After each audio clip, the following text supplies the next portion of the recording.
What's going on, folks? Ted from Nerd Immersion here, and I needed to provide an update to you from my update video from earlier this morning slash yesterday night about the free rules update.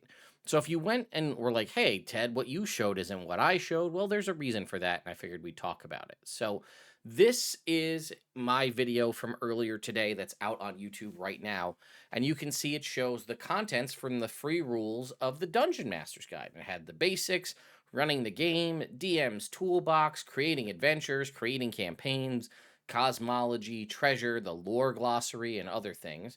Now, notably missing from that was the Bastion system and everything based around the Greyhawk campaign. But the 5 starter adventures were there in full. The entire lore glossary was there in full. And that, as I'm sure you may have realized, could potentially be problematic for our friends over at Wizards, because now, while I'll be honest, the free rules does not dictate the SRD in that so the SRD 5.2 or 5.1 that's currently in Creative Commons is the thing that lets you create your own products within the worlds of 5th edition Dungeons and Dragons that you're able to then sell. Now, the thought process is pretty much everything you see in the free rules is going to be replicated probably very similarly, if not identically, into the SRD 5.2 when that releases next year post the release of the Monster Manual. But the reason that this would be problematic is the entirety of the lore glossary was here. Somebody actually brought this up in a comment to me, which meant that in theory, in the free rules section, you had Vecna, Strahd von Zarovich, Drizzt, all of these famous places and characters that would in theory be available to everybody for free, which would mean they'd be available for public use if that was copied directly into the SRD. Well, long story short, if you are to Great detail. take a look at the free rules now, significantly less information as compared to what was there earlier today. And I did actually get an email from Wizards of the Coast about this, and they linked me to a D&D Beyond Changelog, which we'll review in just a second. But I wanted to just talk about it. So just wanted to drop you a quick line. We confirmed that some of the content from the 2024 Dungeon Master's Guide was unintentionally added to the free rules, which is probably everything outside of what you see above me here, which has since been corrected. The full explanation is explained in the latest changelog, which we'll go ahead and pull up right here. And then again, they said, thank you so much, blah, blah, blah, right? Have any questions, let us know. But here it is. So this is an update as of today. Corrected content error in D&D free rules. On October 29th, with the release of the Master Tier Early Access for the 2024 Dungeon Master's Guide, we inadvertently updated the D&D Free Rules 2024 with additional content that was not intended to be released as part of the free rules. The free rules serve as introductory materials that dungeon masters and players can use to start playing D&D. They are not meant to be a substitution for the core rulebooks. At the time of this message, the D&D Free Rules 2024 has been restored to their intended content, which again is very high level stuff, right? It's giving you what does a DM do and the basis of all this, which we can review and just see what are the things that Wizards of the Coast does deem important for the general public to have access to from their new Dungeon Master's Guide, which, knowing what a lot of this is, it does seem to be pretty good. So that's a good thing. We have a little bit about how to run combat encounters here, poisons and traps from the DM toolbox, and then again we'll have magic items. We'll have the categories for magic items. Oh, that says it's forbidden, so never mind. Magic item rarity, awarding magic items, activating a magic item. The next dawn, cursed magic items, magic item resilience, a list of various magic items. It won't be all of them. And then the downloadable tracking sheets. So if I were to click this, does this take me anywhere?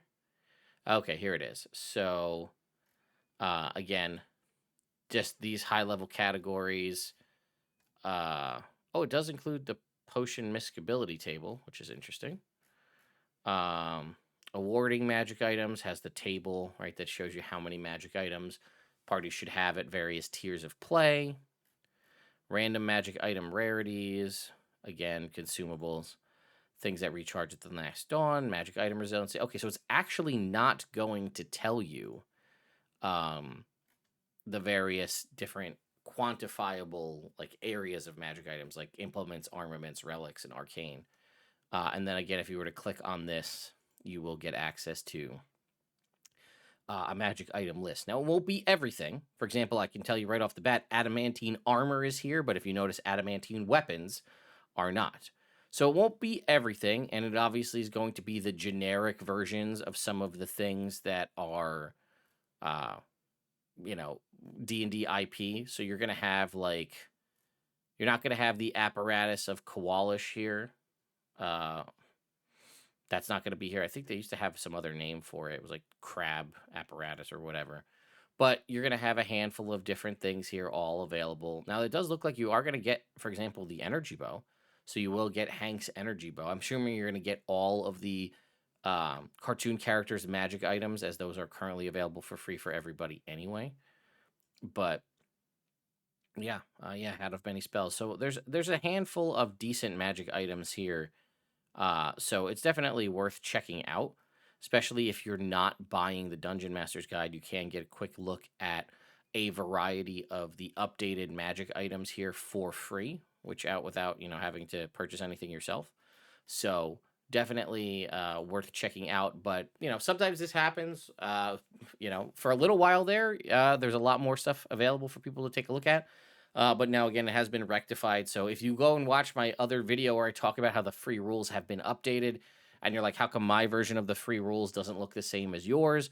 Well, now you know the answer. It was provided too much information in error, and that has since been rectified. Another thing that I may save for a future video, but I'll just touch on it here. There was a big update to D&D Beyond maps. It now has officially moved from alpha to beta, which is a big step. And it has a ton more functionality and useful tools. It's not perfect, but it's close. It's getting there. It is pretty seamless to run D&D Beyond maps straight out of D&D Beyond, load up your campaign, drop your players in.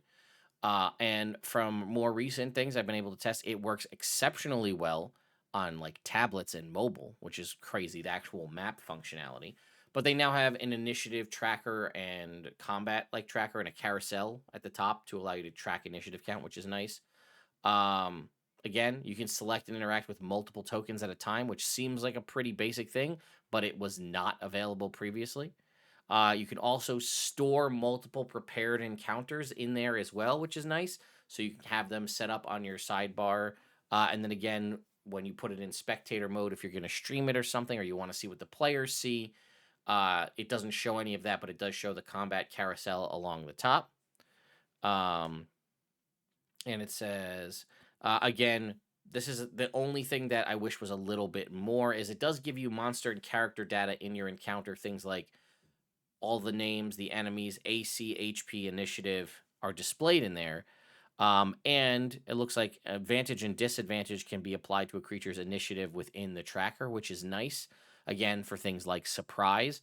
The only thing D&D Beyond Maps truly needs at this point to really kind of put it in a much better place is the ability to access the stat blocks for the tokens from within D&D Beyond Maps. So if I pull up a token of a bugbear, I should be able to double click on that bugbear token and it should open up, whether in another tab or just within D&D Beyond Maps, the actual stat block for me. Because right now I need to flip between screens to have the maps and then the stat blocks in another spot.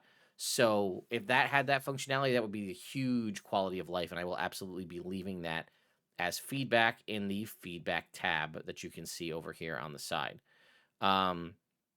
So again, it says a border has been added to maps to create better visuals and DM controls. Hide token appearance has been updated to make it easier for DMs to see which tokens they've hidden. And then again, it says with the release of Maps Beta, the D&D Beyond team will be continually adding new features to improve play. You can check out on the D&D Beyond Maps FAQ for more information.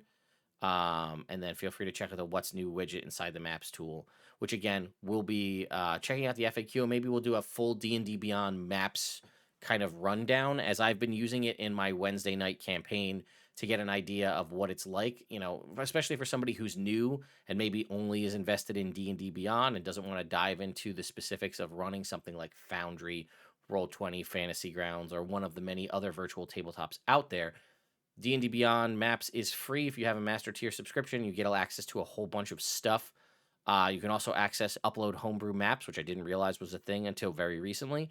And if you create homebrew creatures, you can get tokens for those as well inside, your map. So it's been pretty functional for what it is, but we'll cover that again in a future video.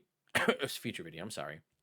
But anyway, just wanted to give you more than anything the heads up about the changes to the free rules. So yeah, let me know your thoughts and opinions in the comments down below, and I'll see you all next time.